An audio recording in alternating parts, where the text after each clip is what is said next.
Hello all. I just want to share a little word of maybe wisdom today. Uh, this came upon me probably several years ago, and I wrote it, and some people commented on it, and some people didn't. Some people don't even know I wrote it.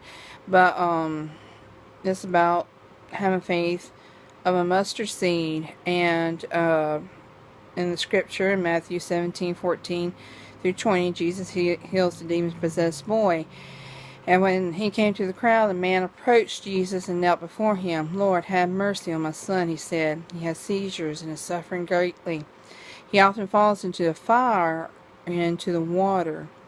And I brought him to your disciples, but they did not heal them. You unbelieving, perverse generation." You say that to our generation now. "How long shall I stay with you? How long shall I put up with you? Bring the boy here to me." Jesus rebuked the demon and came out of the boy. He was healed at that moment. Then the disciples came to Jesus in private and asked, "Why couldn't we drive the demon out?" He replied, "Because you have so little faith. Truly I tell you, you have faith small as a mustard seed. You can say to this mountain, 'Move from here to there,' and it will move, and nothing will be impossible for you." And sometimes in our lives that we have trouble with our faith. I know from experience, with all what I've been through, and believe me, I've been through some health trouble, and I'm wondering, some people say, "Well, how can you still believe in God?" Well, He's brought me this far. It's either keep on going or you take me on home.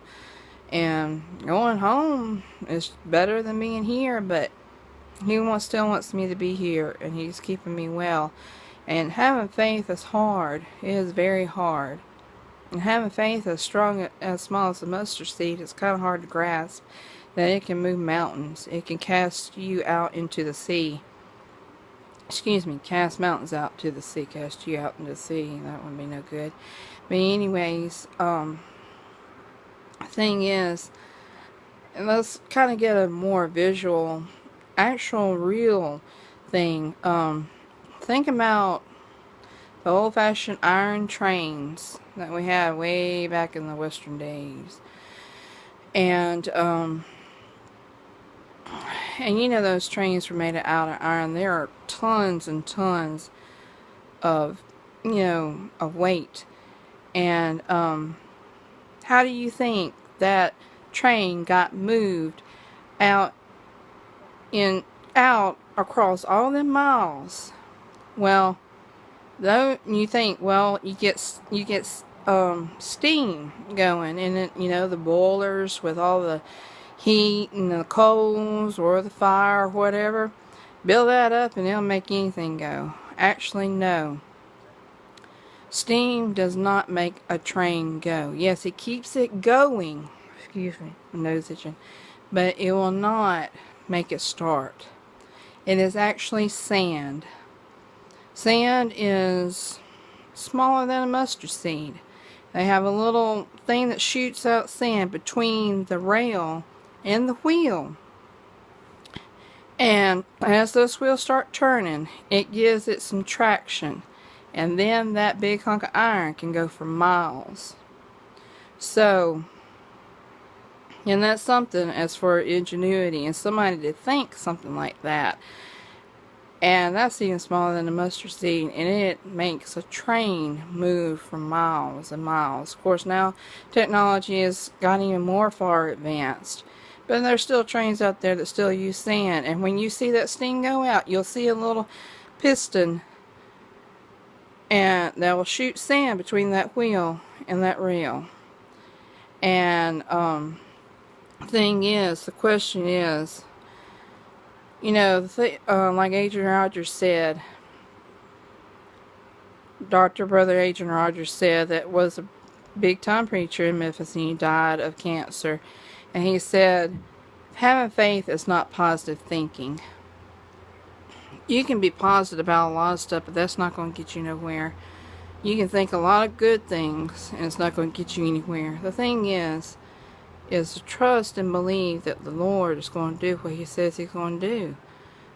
And it's hard sometimes because a lot of us are seeing and believing, and it's not, we don't see it, we don't believe it. And the thing is, God is like the air we breathe, like the wind that we see in the trees. We do not see the wind until that tree moves. It's invisible, but it makes that tree move when the wind blows. And the thing is that like with our faith, we got to believe that the Lord will take us through whatever troubles we're going through. It doesn't matter if it's little. Some of our troubles might be little to others, but it's big to us. And some of our troubles are tremendous, and we're wondering, my gosh, why in the world did the Lord put them through that? It's like putting metal to the fire, especially gold. You got to put gold into the fire to get rid of the impurities, refine it, make it something beautiful. And we have our times of trials and troubles to test our faith and bring us closer to God. I hope this blesses somebody today. I might just be the only one talking here. I might be talking for myself. Seems like every time I bring up about faith, seems like God always tries to remind me of it every time. I hope it blesses somebody today. God bless.